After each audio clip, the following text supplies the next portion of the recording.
Muito boa tarde, com alegria que mais uma vez aqui nos encontramos, todos nós preocupados com o nosso crescimento espiritual, né? Por isso que nós estamos aqui.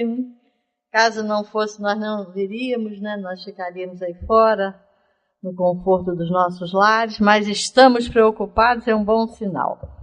Hoje a nossa irmã Sueli está presente, né? Semana passada foi a Terezinha falando sobre suicídio, e hoje a Sueli já retornou. Então vamos procurando já nos harmonizar para fazermos a nossa prece.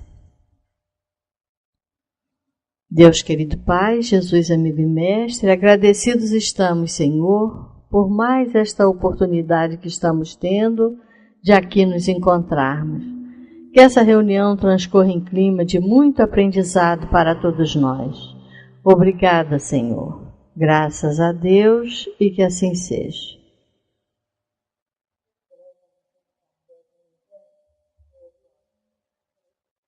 Bom, hoje é dia 3 de outubro. Essa data fala alguma coisa para vocês?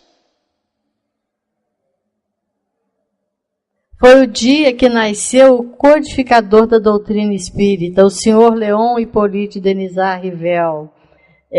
Depois, né? Veio ser, na época da codificação, aproveitou o nome de Allan Kardec, nome esse que ele tinha tido em outras encarnações lá atrás entre os druidas. Então, foi o grande codificador, nos legou essa maravilha que é a doutrina espírita e que ele receba de nós as melhores vibrações nesse instante de agradecimento. Porque realmente foi um trabalho hercúleo numa época em que não tínhamos computador, não tínhamos luz elétrica. Realmente deve ter sido um trabalho muito difícil.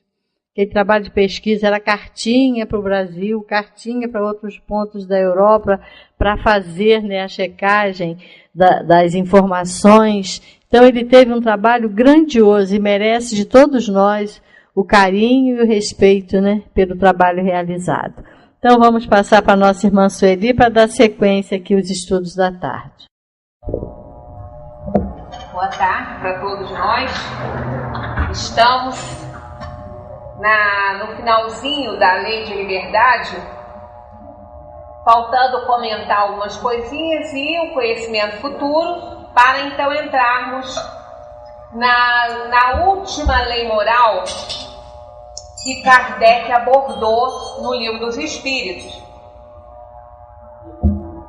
Lembrando sempre que essas leis morais, elas são, assim, um resumo de tudo que está contido nos mandamentos.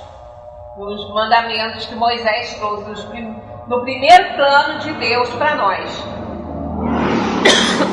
Perdão. Então Kardec desenvolveu ali, porque naquela parte que Moisés trouxe, principalmente, né, do segundo em diante, que amar a Deus, né, sobre todas as coisas e não idolatreis, aquilo ali depois começa não adulterareis, não matareis. Então, uma série de coisas que Kardec, então, desenvolveu essas leis morais, trazendo todo o conteúdo daqueles 10 mandamentos, que a gente acha demais para memorizar, é muito, né? 10 é muita coisa. Jesus, então, veio trazer o segundo plano de Deus para nós, né? Jesus resumiu esses planos num 2. Amar a Deus sobre todas as coisas e ao próximo como a si mesmo. Então isso aí, Kardec desenvolveu na parte do Evangelho de uma maneira geral. Porque foi exatamente dessas leis morais que Kardec desenvolveu o Evangelho segundo o Espiritismo. Porque lembrando, né, o Livro dos Espíritos, ele contém a doutrina inteira de uma forma resumida. Ele contém os 3 aspectos da doutrina espírita: o filosófico, o científico e o religioso. O filosófico, Kardec desenvolveu com a Gênese. O científico, Kardec desenvolveu com o Livro dos Médiuns. E o religioso, ele desenvolveu com o Evangelho segundo o Espiritismo e o Céu e o Inferno. Então, o Livro dos Espíritos, ele reúne os 3 aspectos mais resumidos e Kardec, então, desenvolveu os outros. Então, nós estamos na penúltima lei que Kardec abordou das leis morais, nesse capítulo da Lei de Liberdade. Vamos entrar depois na Lei de Amor, de Justiça e Caridade, né? Paramos aqui nessa 866, quando Kardec perguntou se a fatalidade que parece presidir aos destinos do homem na vida material seria também resultado do nosso livre-arbítrio. Ele fez essa pergunta para os espíritos e eles responderam: tu mesmo escolheste a tua prova, quanto mais rude ela for, se melhor a suportas, mais te elevas. Tá vendo? Olha, a gente tem que aguentar, porque a gente escolheu, tu mesmo escolheste a tua prova. Os que passam a vida na abundância e no bem-estar são espíritos covardes que permanecem estacionários. Isso aí é uma consequência da pergunta anterior. Só para a gente lembrar dessa perguntinha 865 que Kardec fez também sobre essa questão aqui, Como explicar a sorte, né, que favorece certas pessoas em circunstâncias que não dependem da vontade nem da inteligência, como no jogo, por exemplo. E vimos que isso é muito perigoso, né? Certos espíritos escolheram antecipadamente determinadas espécies de prazer e a sorte que os favorece é uma tentação, né, para colocar em prática aí aqueles prazeres todos que esses espíritos escolheram. Então, aquele que ganha como homem, perde como espírito. É uma prova para o seu orgulho e a sua cupidez. Então, quantas vezes o espírito, raramente o espírito pede uma prova dessa? Porque o objetivo das provações e expiações no mundo é fazer o espírito evoluir, é dar a oportunidade de ele resgatar o passado dele de delito.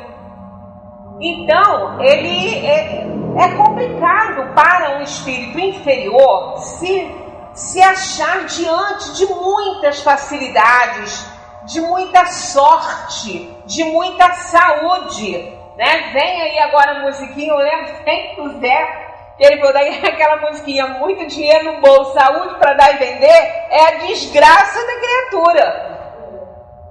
Porque nós não estamos preparados para isso.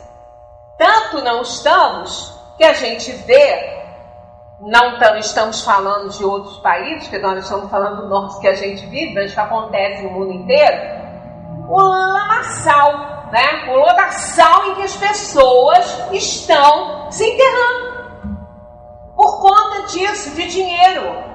As pessoas não estão preparadas para isso, né? Para ver muito dinheiro, para lidar com muito dinheiro.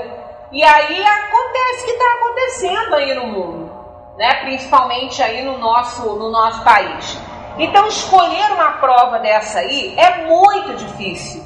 É muito difícil escolher uma prova da sorte, né? Favorecer certas pessoas em circunstâncias que não dependem da sua vontade, né?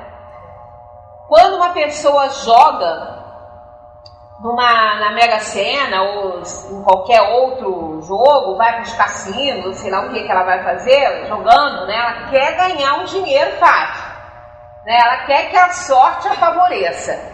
As ideias que ela apresenta antes são muito diferentes da que ela vai ter quando ela se vir diante de todo o dinheiro, se ela for premiada, se ela conseguir ganhar alguma coisa.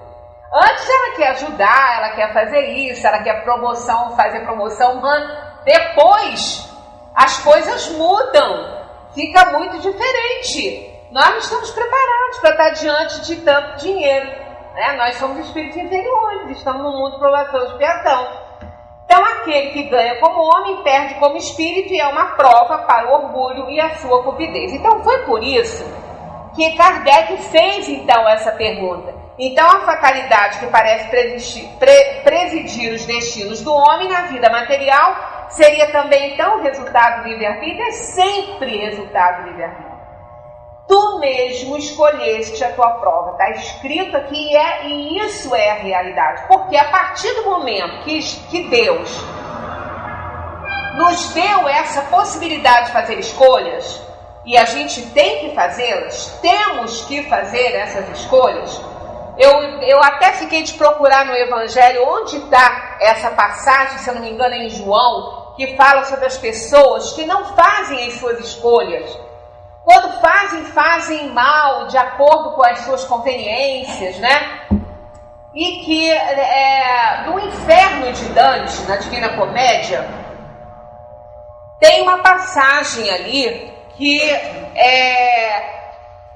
é falado que a parte mais quente do inferno está reservada àqueles que não se posicionam diante das coisas. Ficam ali, né, naquela situação morna, caindo para o lado que mais vai dar vantagem, né, não tem uma posição, não fazem escolhas conscientes. Aí essas pessoas, acontece isso, tem gente que escolhe aí, tá bom. Por quê? Se der errado, né, se der erro, eu não fiz nada, não escolhi por você.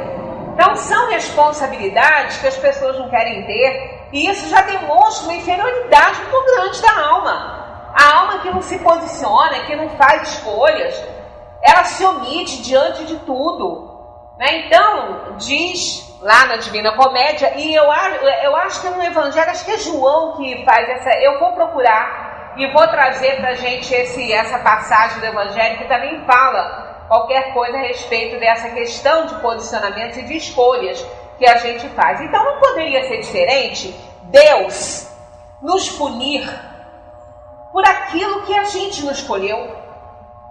Mas então escolhe sempre. Escolhe quando há condições do espírito de fazer isso. Porque tem espíritos que não conseguem escolher, que nem sabem, têm noção de nada, são atraídos para os planos materiais, pelas uniões sexuais no mundo, né? São atraídos pela matéria, não tem condição de escolher, precisam de serem jogados nos mundos materiais para começar a evoluir mesmo, a sofrer e a assumir responsabilidades, né? Então nós somos, na maioria das vezes, muito irresponsáveis com os nossos posicionamentos. E por isso que a gente gostaria de não ter escolhido para poder reclamar, para poder falar, mas eu não escolhi isso, foi Deus que mandou. Olha, Deus não manda essas coisas para a gente, não. Vamos inocentar esse Pai amoroso, ele não tem nada com isso, não. Ele não tem nada com a nossa desgraça, com o nosso sofrimento, com a nossa dor, ele não tem nada com isso.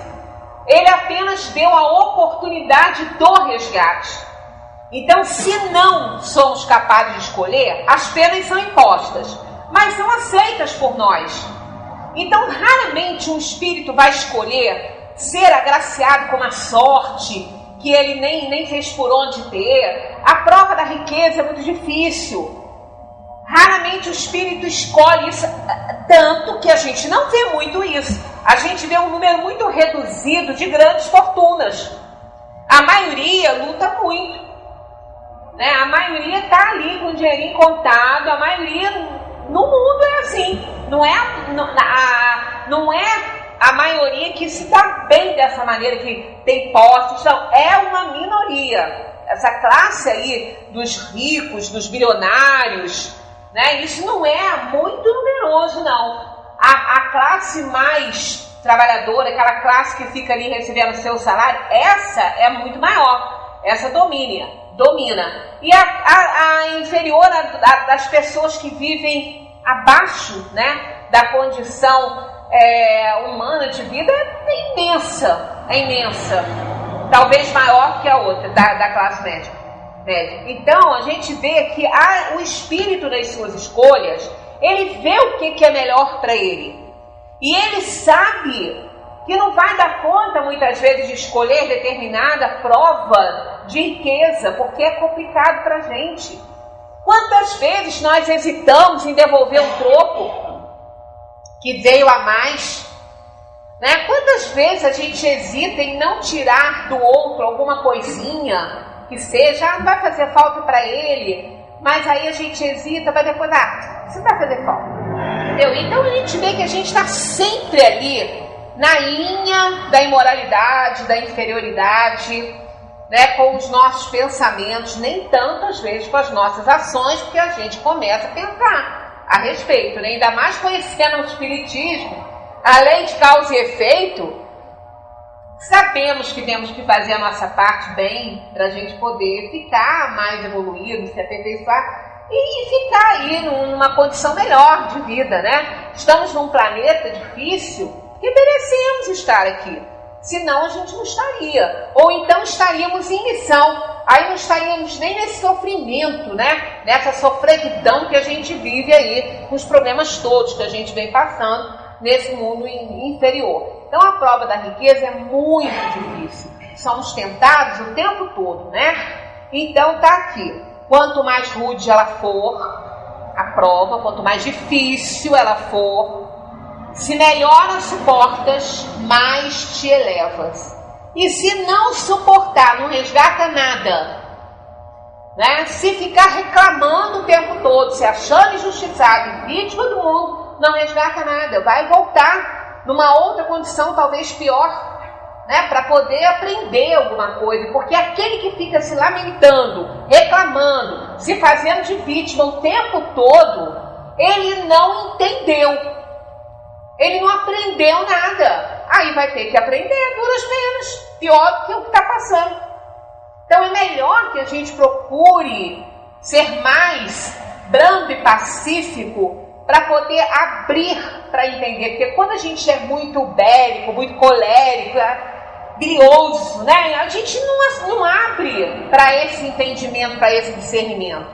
Não tem jeito. Né? A gente fica fechado na concha. Eu sou assim, eu faria tudo de novo dessa maneira. É uma pessoa intransigente, uma alma que vai ficar aí, reencarnando em mundos inferiores.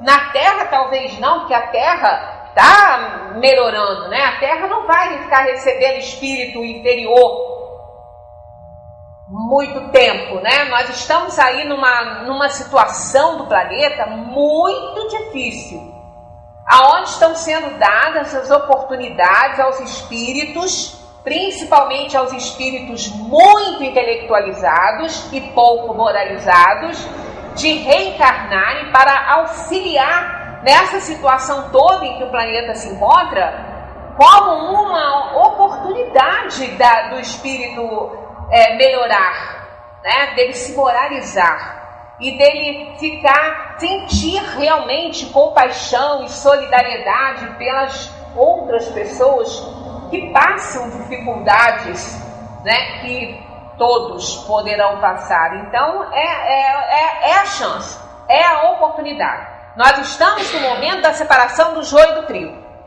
Aquele que não aprender provavelmente não retornará para a Terra nas próximas encarnações. Vai para mundos mais assim inferiores para aprender, como aconteceu no início aqui da civilização da Terra, né? Então os que passam a vida na abundância e no bem-estar são espíritos muito covardes que permanecem estacionários, não estão nem aí. Mesmo vendo às vezes a felicidade dos justos, pedem coisas que não vale muito a pena. Mas por que Deus permite? Ele não nos deu livre-arbítrio? E essa condição vai nos atrasar e não aos outros. E se atrasarem os outros, se impedirem os outros de evoluírem, aí é por também aceitação do outro. A responsabilidade vai ser dividida aí entre as partes, né? Então não resta dúvida aí. Assim, o número de infortunados ultrapassa de muito o dos felizes no mundo, visto que os espíritos procuram, na sua maioria, as provas que lhes sejam mais frutuosas. Vendo? Então, o número de infortunados, ele ultrapassa em muito o dos felizes no mundo. Por isso que nós vemos aí muito mais dor e sofrimento do que alegrias e felicidade. Portanto, que Jesus falou, a felicidade não é deste mundo. Porque nós estamos aqui para resgatar passado de erro, passado limitoso. Então, não podemos ser muito felizes, mas podemos ser felizes, segundo os Espíritos, o quanto se pode ser na Terra. Compreendendo, aceitando as coisas. Felicidade não está atrelada à saúde, a poder, à riqueza, não está atrelada a isso. Senão todos os que reunissem essas coisas seriam felizes, e não é isso que acontece na vida, não é assim. Eles veem muito bem a futilidade das vossas grandezas e dos vossos prazeres. Entendeu? Os espíritos, quando vem a felicidade dos justos, veem a futilidade em que viveram e que estamos vivendo e não querem mais isso para eles. Voltamos à parábola do filho pródigo, é o retorno do filho à casa do pai. Ele vê o seu passado de delito, ele vê tanta bobagem que fez, ele quer mudar. Ele está numa condição de tristeza, ele vai para a dimensão espiritual atormentado, fica atormentado pela sua consciência na dimensão espiritual e vai programando, vai fazendo um plano de viagem para ele de retorno à Terra ou a outro mundo, para que ele possa resgatar esse passado. Por isso que o número é muito grande de infortunados. Infortunados aos olhos do mundo, mas nunca aos olhos espirituais. Porque aquele infortúnio é exatamente a chance dele melhorar. A chance dele evoluir, dele crescer, dele resgatar, dele pagar a sua dívida. Então, aos olhos do mundo ele é um infortunado, mas aos olhos espirituais, não. Ele é aquele que está ali trabalhando, sofrendo, passando duras penas para poder resgatar um passado de delito que ele cometeu. Aliás, a vida mais feliz é sempre agitada, sempre perturbada. Não é somente a dor que produz contrariedade. Não é. Nós vemos as pessoas, as pessoas mais simples, né? Que tem a sua casinha, o seu conforto ali na sua casa, o que ele pode alcançar, o que ele pode ter, sem tirar de ninguém, ele está em paz com isso. Então ele está feliz com isso, né? Porque tudo que ele tem lá, ele tá, ou pagou, ou está pagando, né? Ele comprou com o dinheiro dele. Então ele montou a casinha dele com o dinheiro dele. Então ele é feliz por isso, ele é grato por isso, né? Então, é um valor social. Teve uma vez que eu num consultório de uma amiga, ela falando sobre essa questão de valores, né? Aí ela ainda falou, quando chega uma pessoa, ela faz um trabalho ortodôntico e é caro, né? Ela falou, quando chega aqui uma pessoa pedindo para eu orçamentar, eu já começo a ficar feliz. Eu já começo a querer tratar dessa pessoa. Porque se ela quer saber o preço, é porque ela pretende pagar. Diferente daquele que chega, senta e manda fazer. Ela falou, esse me assusta, porque ele não sabe nem quanto é. Às vezes tem, mas não vai se interessar, né? Aí quando ela faz o orçamento, a pessoa pergunta assim, a senhora pode dividir? Ela falou, aí eu fico mais feliz ainda. Aí eu falo, o tanto que você precisar.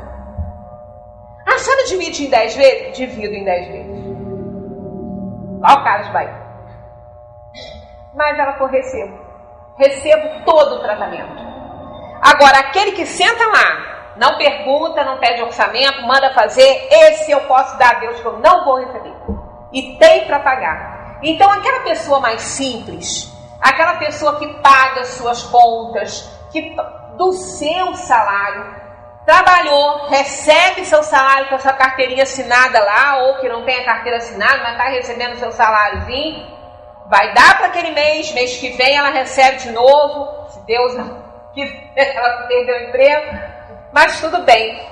Ela deita no travesseiro, em paz, e dorme a noite toda. Agora, aquela outra pessoa que vive passando a perna no outro, ou então aquele que tem muitos bens, aquele que tem um patrimônio muito grande, que tem muito empregado, que tem muitas empresas, ele não dorme com essa paz toda, não. Ele depende daquelas pessoas que estão ali trabalhando, da honestidade deles, a preocupação com tudo, né? Porque ter bens dá trabalho e preocupa.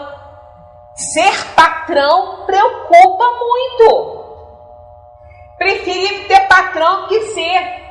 Qualquer probleminha na empresa não é o funcionário que vai responder nem resolver. Ele pode até trabalhar naquela questão para consertar, mas a tarefa não é dele muitas vezes, né? Então, olha só, a simplicidade, a vida simples, a vida calma, sem muitas ambições, é uma vida tranquila. A pessoa fica mais contente, fica mais feliz.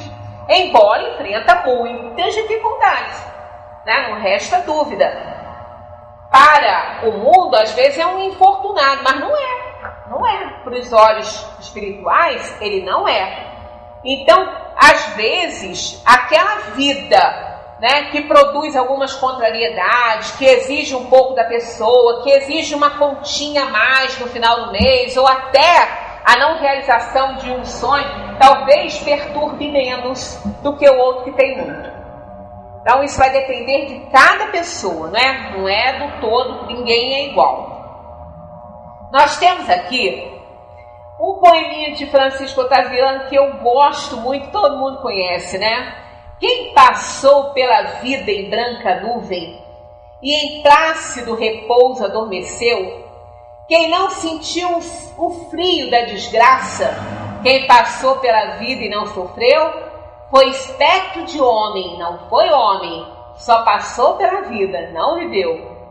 Isso está de acordo com o que a gente aprende no Espiritismo, né? É curtinho, mas são versos assim, muito verdadeiros, né?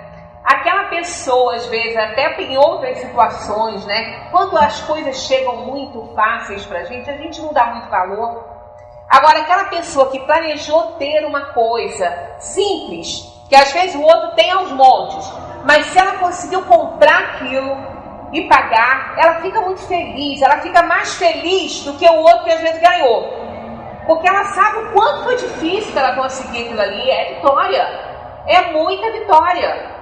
Né? E a classe dita dos infortunados, a classe mais simples, ela tem mais vitórias às vezes do que a outra, por conta disso. Porque as pessoas se tornam muito gratas por aquilo que elas conseguem, né?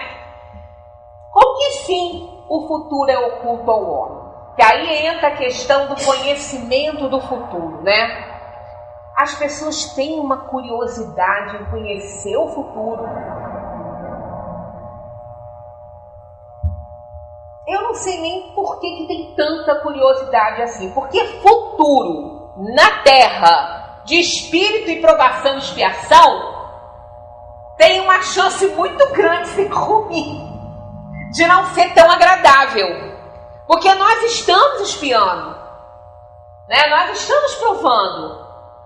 Então, o que está reservado para nós, que nós escolhemos, mas que a bênção do esquecimento se encarregou de nos dar essa oportunidade de ir vivendo cada dia sem saber o dia de amanhã, né? Isso aí, a probabilidade de nós termos muitos problemas é grande. Aí fica naquela curiosidade, o que adianta para sofrer antes? Deixa acontecer, porque às vezes pode ser que nunca aconteça. Existe essa possibilidade? Claro, a gente não estudou aí a 860. Pode o espírito, né, com a sua vontade, interferir na questão do que deve acontecer ou então atrair coisas que não deveriam acontecer? A gente passou por ela, 860, né, que deve a gente ficar lendo de vez em quando aquilo ali. Então, dependendo, nós não temos que ficar nos preocupando com o futuro. Né? As pessoas ficam correndo atrás de cartomante, atrás de mapa astral, atrás de não sei o quê. Isso é uma coisa que não faz muito sentido, essa curiosidade toda. Porque isso não vai nos trazer nada de bom. Se trouxesse, nós lembraríamos. Deus não nos ocultaria isso. Se fosse trazer muita coisa boa, Deus não nos ocultaria, porque Ele é um Pai amoroso que quer bem incondicionalmente a seus filhos. Então, com que fim? Se o homem conhecesse o futuro, negligenciaria o presente e não agiria com a mesma liberdade de agora, pois seria dominado pelo pensamento de que se uma coisa deve acontecer, não adianta ocupar-se dela, ou então procuraria impedi-la. Sempre a mãozinha do homem vai aí da zebra, né? Vai fazer bobagem. Porque as coisas estão certas, elas estão no lugar certo, elas estão no tempo certo. O único problema é a gente reconhecer que o meu tempo é meu tempo, não é o tempo do outro, não é o tempo de Deus principalmente. O tempo de Deus é dele. E isso aí a gente não pode mudar. As coisas virão no tempo certo. As coisas acontecem no tempo. Nós temos que nos preparar sempre bem para receber o que vier, o que tiver para vir. Né? Isso a gente tem que se preparar. É igual aquela mãe que decide ter um filho, né? A mulher que decide engravidar, ter um filho. Ela vai receber um hóspede da dimensão espiritual, que ela já sabe quem é, porque está presente na escolha das provas que ela fez, mas ela não lembra. Como ele vem, ela também já sabe, mas ela não lembra. Então ela está decidindo ter um filho. E como toda mãe, toda mulher, que nesse momento que toma uma decisão dessas, ela quer o quê? Aquele bebezinho maravilhoso, lindo, perfeitinho, rosadinho, sorridente. Né? E muitas vezes até decidindo qual sexo que ela vai querer, porque né, também lá, eu prefiro isso, então eu tinha um amigo que falou, não, se der menina não quero não. Aí eu falei, você vai jogar fora? Vai fazer igual que fazem lá nas tribos primitivas do gelo, que quando o primeiro que nascia a menina matava, né? Vai fazer isso? Eu comecei a rir, né? Dessa situação. Aí tá, ela não vai ficar pensando, logicamente, e muito acertadamente, não vai ficar pensando, mas pode vir doente, pode vir assim, pode vir assim. Ela não quer saber disso, ela não vai ficar pensando nisso. Agora, ela, quando toma essa decisão, ela tem que saber que pode nascer com problema, pode vir com uma situação, ou pode adquirir depois, né, alguma coisa. Ela é um enigma. Mas aquele coração materno, né, vai se abrir para o que vir. Agora, com esses exames todos, né, aparece a carinha da criança em 3D, aquilo tudo ali, facilita para fazer algumas correções, se necessário. Mas então não era para ter? Era para ter, ué. Mas a gente não sabe quanto tempo tem que durar uma dor e um sofrimento ou um susto numa família. Às vezes é só aquele período ali, que é uma tensão, né? Imagina uma criança com problema cardíaco dentro do ventre, ter que ser operada lá dentro do ventre. Olha a tensão da família toda. Né? Em qualquer circunstância, em qualquer tempo vai ter. Mas ali parece que tudo fica mais difícil, né? Então é uma complicação. E é uma provação para as pessoas, né? Uma expiação às vezes. Mas ela está ali para o que chegar. Do jeitinho que vier, ela vai amar e vai aceitar e vai querer, vai sentir um amor incondicional. Porque é o que tem que ser. Né? Então o futuro da gente é parecido com isso.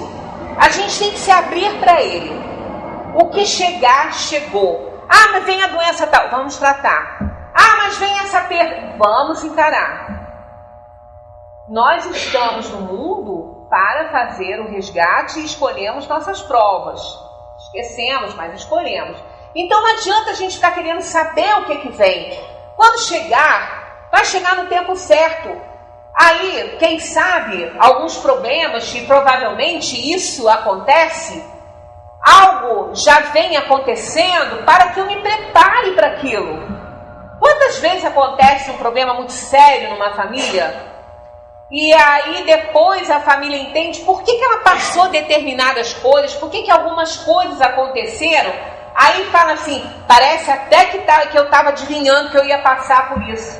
Não estava adivinhando não, você sabia, só não lembrava. Mas aí o anjo da guarda, esse amigo espiritual, vai nos preparando para as coisas que a gente tem que passar, que não podem ser mais adiadas, né? Então assim, aí quando chega o problema, a gente está um pouco mais forte, está um pouco mais aberto para aquela situação. E se a gente descobrisse antes, num tempo que não deveria, que não seria o nosso tempo, a gente poderia se desesperar, tomar atitudes que iriam atrapalhar essa escolha que fizemos. Então a gente tem que parar com essa coisa de querer saber o que vem depois. Vai vir, vai vir. Nós temos que nos preocupar sempre com o agora, com o presente. Porque ficar preso a um passado também não resolve nada. Nada, não resolve nada, não vai resolver nada. Passou, já aconteceu, você já cometeu o erro, já está pronto aí, não tem jeito. E não adianta ficar se martirizando, porque o martírio não vai resolver o problema. Não vai te dar nem condições de você continuar acertando depois, né? Porque você está preso a um erro do passado. Então, um passo importante que a gente tem que ter na vida é a gente se perdoar. Porque naquele momento foi o que deu para fazer, foi o que eu pude fazer. Se eu fui negligente, se eu fui inconsequente, eu agora tenho que me corrigir e procurar não ser mais. Mas não adianta ficar me martirizando por algo que passou. Mas foi muito ruim. Foi, mas já aconteceu. E não há nada que possa mudar isso. Nada. Então o presente, que é o dia de hoje que a gente está vivendo, que em nenhum tempo da nossa vida, em nenhum momento da nossa existência, desde que fomos criados por Deus simples e ignorantes, em nenhum tempo nós estivemos melhores do que a gente está agora. Porque a gente vem ao longo de tantas encarnações melhorando alguma coisa, evoluindo. Então esse é o nosso momento melhor. Esse é o melhor momento que a gente está vivendo. Então o dia de hoje não vai mais corrigir o que eu fiz ontem, mas vai evitar que eu erre para amanhã.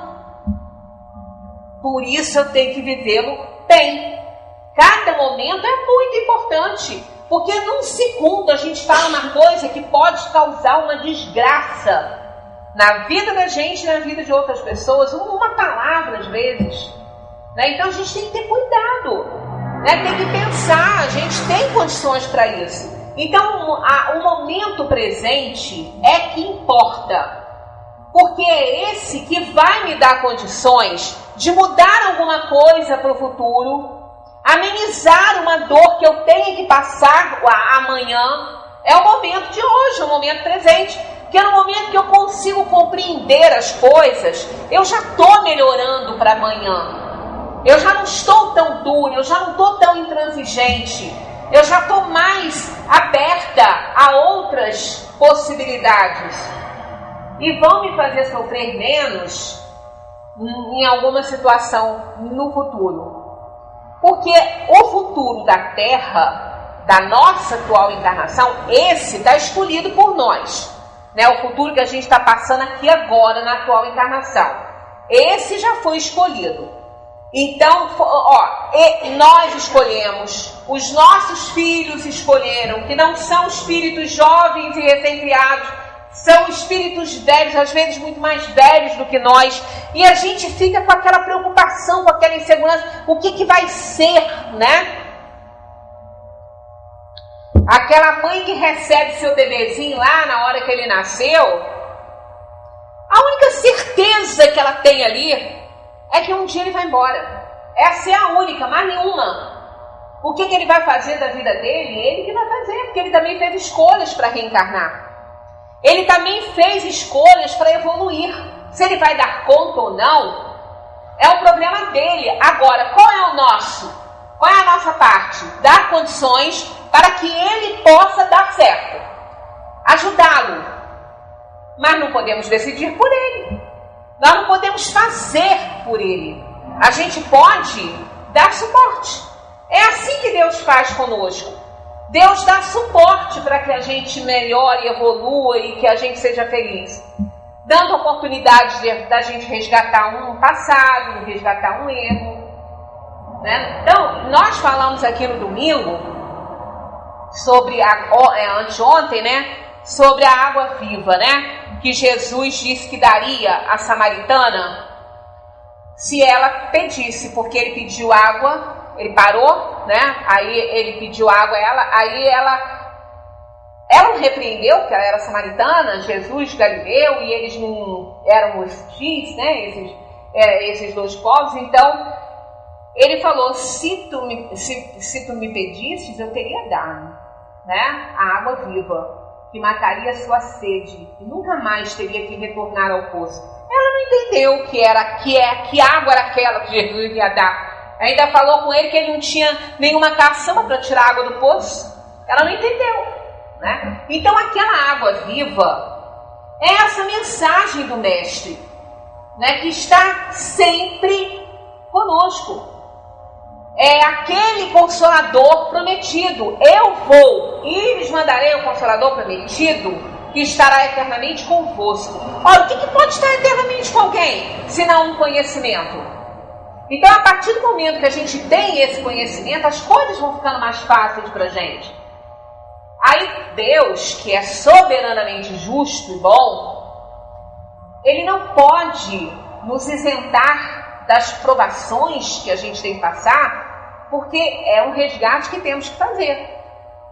Mas, como nós aprendemos uma fé raciocinada, a gente sabe que eu, tendo fé, as coisas não vão deixar de acontecer comigo, vão acontecer. Mas vão acontecer de uma forma que eu vá poder me sair bem daquilo ali, com a certeza de que eu estarei amparada pelo Pai. Que no momento mais difícil para mim, eu estarei no colo dele. Como a gente coloca o filho no colo no momento difícil. Né? Uma criança leva um tombo, se machuca, o que a gente faz? Logo pega no colo, dá beijinho, abraça. É isso que Deus faz conosco. Então a gente não tem que ficar se preocupando com o futuro, com o dia de amanhã. Nós vamos nos preocupar com hoje, fazendo certinho para que amanhã a gente possa estar melhor. Não deixar nada para resolver depois, não. Se puder fazer, se a gente pudesse consertar hoje eu posso fazer. Amanhã eu não sei se vou poder. E o que eu já fiz eu não posso mais consertar. Né? Eu vou consertar à medida que Deus vai me dando as chances de provação e expiação. Agora, não adianta que não é porque eu estou magoada com o que eu fiz, eu estou triste, estou desesperada, que vai resolver. Não, não é assim. Então hoje ele se chama presente por isso, né? Nós temos os tempos verbais aí dos verbos, né? Presente, passado, futuro. Passado passou, tá lá, não adianta mais. O presente é o que a gente pode resolver, é a ação, é a indicação, é o faço, eu quero, eu vou. E o futuro, se eu for, né? Subjuntivo aí, se eu for, estou dizendo que eu vou. Há dúvidas, para futuro há dúvidas. A única certeza é o indicativo do presente, eu vou, eu faço, eu quero. Então, é presente. Olha só o nome, presente. É presente de Deus para nós. Então, só podemos resolver isso hoje. Amanhã não sei. e o que passou, passou, não posso mais fazer nada, posso aprender com os erros do passado, né? Deus não quis que assim fosse, quer dizer, que a gente lembrasse ou soubesse do futuro, a fim de que cada um pudesse concorrer para a realização das coisas, mesmo daqueles a que desejaria opor-se. Assim é que tu mesmo, sem o saber, quase sempre preparas os acontecimentos que sobrevirão no curso da tua vida. Aí a gente fala assim, poxa, parece que eu estava adivinhando ter feito assim. Eu não estava adivinhando, eu sabia. Intuitivamente, teu anjo da guarda te ajudou a preparar o seu amanhã. Você fez escolhas, as coisas estão caminhando bem, você está cumprindo, você está fazendo a sua parte, está aberto às orientações do Espírito Protetor, que vão nos auxiliar no futuro. Então vamos parar com essa bobagem de querer saber, porque isso é muito nocivo. Deus permite, às vezes, a sua revelação, quando esse conhecimento antecipado deve facilitar o cumprimento das coisas, em vez de embaraçá-lo, levando o homem a agir de maneira diferente do que o faria se não o tivesse. Então, quando há necessidade, a gente ou sonha, ou alguém revela alguma coisa, vem ao nosso nível de consciência aquilo que a gente vai ter que fazer, né? Para que a gente facilite as coisas também e vá ao encontro dessa atividade futura, né? E não se desvie do caminho. Além disso, muitas vezes é uma prova. A perspectiva de um acontecimento pode despertar pensamentos que sejam mais ou menos bons. Tem um exemplo que eles dão nessa questão, que eu não botei aqui, mas vocês podem ler, 870. Imaginemos uma pessoa que fique sabendo que tem um parente muito rico que vai deixar uma herança maravilhosa para ela. É um conhecimento futuro, né? Ela está numa situação difícil. Ela está num estado, às vezes, precário financeiramente. Aí, alguém diz que ela vai receber uma herança no futuro de uma pessoa, de um parente, que vai deixar tudo para ela. Olha só, essa situação. O que pode acontecer? Vários pensamentos podem ocorrer. Ou ela pode desejar a morte rápida da criatura para poder receber a herança. Ué, não é? Pode, não pode? Pode. Ou ela pode querer ir cuidar dessa pessoa para que ela viva muito em gratidão pelo que ela vai fazer. Vai deixar uma herança para ela. Ela pode querer cuidar dessa pessoa para agradecer e rezar para ela durar muito, porque ela vai fazer um bem para ela. Então é um sentimento bom e um ruim. E ainda tem um terceiro. Tudo mentirinha. Você não tem parente, não vai receber herança. Aí, que pensamentos podem ocorrer dessa pessoa? Então, olha como somos testados para as coisas. Nós somos testados quando recebemos as nossas coisas, quando fizemos as nossas escolhas, né? Então, os pensamentos bons ou ruins que vão advir disso aí, é nosso. Nós vamos responder por cada um deles. Se a previsão não se realizar, será outra prova, né? Se, mesmo que não fosse uma mentirinha, mas se apareceu um herdeiro mais próximo e que essa pessoa então não pode ganhar a herança, então ela não vai receber, quer dizer, ela passou por uma situação de alegria, teve pensamentos bons ou pensamentos ruins, mas depois ela vai ser informada de que ela não vai ganhar nada porque apareceu um filho para aquele herdeiro, para aquela pessoa lá, um herdeiro direto. Então, se a previsão não se realizar, será outra prova, a da maneira por que suportará a decepção. Como ela vai reagir? Ela pode querer matar o herdeiro, né? Não pode? Pode. Ela pode querer matar o herdeiro para ficar na mão dela de novo. É isso? Mas pode também ficar feliz por aparecer aquela pessoa que de repente estava distante há tantos anos daquele que ia deixar esse dinheiro, né? E vai fazer aquela pessoa feliz ainda no final da vida. Mas não deixará, por isso, de ter o mérito ou o demérito dos pensamentos bons ou maus que a crença na previsão lhe provocou. Então olha como que a gente assume responsabilidade. Tanto que às vezes a pessoa fala assim, pensou, já está no inferno. Não é bem assim. Pensar no mal não é bom, não. Mas se não concretizar, ainda tem algum mérito. Pior é pensar mal e fazer. Não é só porque pensou que já está condenado, não. O pensamento alicerça ideia. O pensamento é uma ideia que alicerça ação. Mas se a pessoa não fizer essa ação, ela não está se comprometendo mais. O comprometimento dela foi em pensar. E isso não vai se perder, não. Vai estar lá, vai mostrar para ela o quanto ela é inferior ainda. Podendo o homem... Deixa eu não pôr nenhum aqui. Não. Desde que Deus tudo sabe, também sabe se um homem deve ou não sucumbir numa prova. Nesse caso... Qual a necessidade da prova que nada pode revelar a Deus sobre aquele homem? Isso aí é uma pergunta que muitas vezes as pessoas se fazem e outras pessoas nos fazem. Deus não sabe tudo.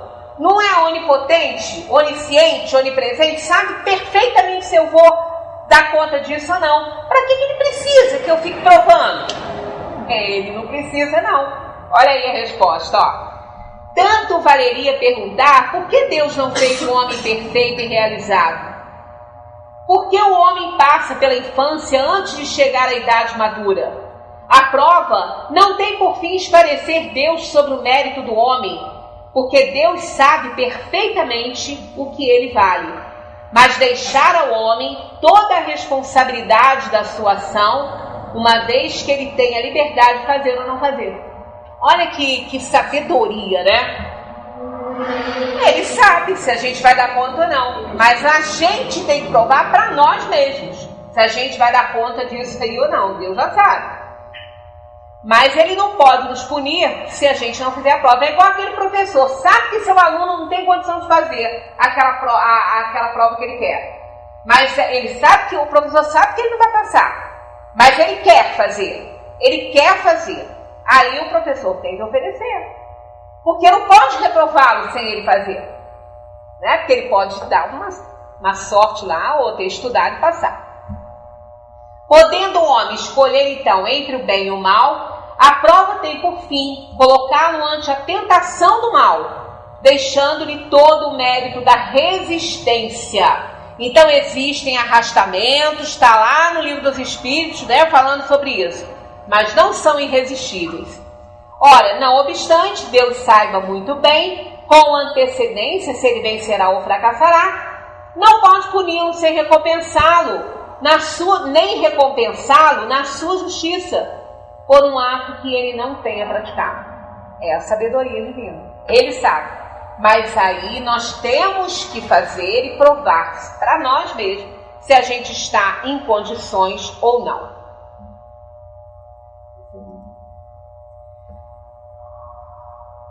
Estou passando rápido isso aqui, está pulando. Quanto mais então se reflete sobre as... Só para acabar, a gente não ficar mais uma semana aqui. Quanto mais se reflete sobre as considerações que teria para o homem o conhecimento do futuro, mais se vê como a providência foi sábia ao ocultá-lo. A certeza de um acontecimento feliz o atiraria na inação. Vai acontecer mesmo, preciso fazer muito por isso. E a de um acontecimento desgraçado, atiraria ele no desânimo, podendo até levá-lo ao suicídio, atirar a própria vida. Poderia acontecer.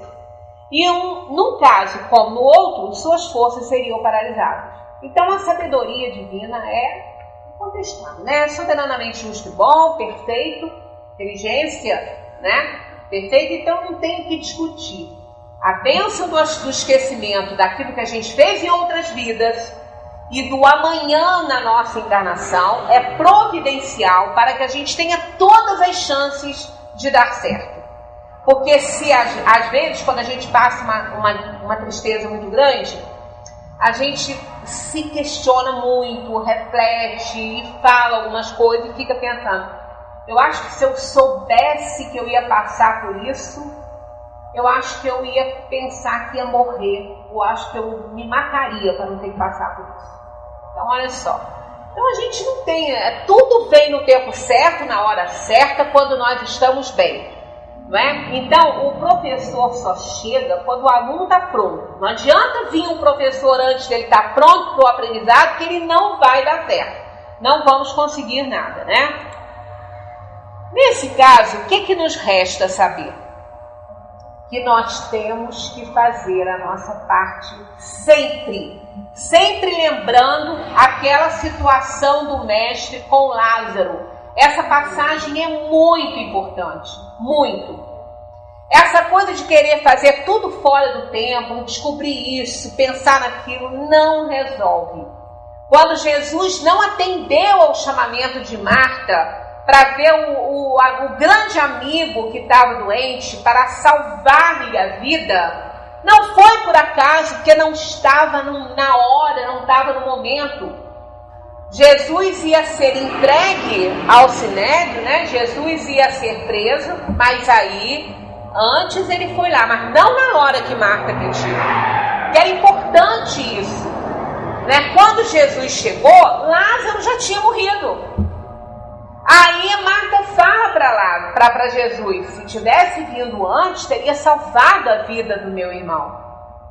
Aí que ele falou, Lázaro não está morto. Lázaro ressuscitará. Ela achou que ele ia ressuscitar na dimensão espiritual, mas Jesus estava falando isso literalmente. Ele ia ressuscitar. Na linguagem deles, foi uma ressurreição. Então Jesus vai com Marta, com Maria, com todos, para onde Lázaro estava sepultado e pede aqueles que ali estavam para tirar aquela pedra de lá. Ora, ele ia fazer uma ressurreição, que é coisa maior que essa, afastar uma pedra com o pensamento, ele poderia, mas ele não faria. Por quê? Porque aquilo ali eles podiam fazer. Então, aquilo que nos cabe fazer, aquilo que está ao nosso alcance fazer, vamos fazer. Porque aquilo que não estiver ao nosso alcance, eles farão por nós, os Espíritos. Deus fará por nós. Como Jesus foi lá e trouxe Lázaro da letargia. Ele não estava morto. Ele estava letárgico. Então, aquilo ali só Jesus poderia fazer com o magnetismo que tinha, tirar Lázaro da letargia, senão ele morreria mesmo. Né? Ele morreria mesmo. Mas aí a pedra ele não tirou. Não tirou porque todos ali podiam tirar. Então a gente tem que fazer a nossa parte. A parte que nos cabe, da melhor forma possível, para que a nossa consciência não nos acuse. Temos um livre-arbítrio, possamos nós escolher bem, sermos sempre elegantes nas nossas escolhas, para a nossa consciência não nos acusar depois.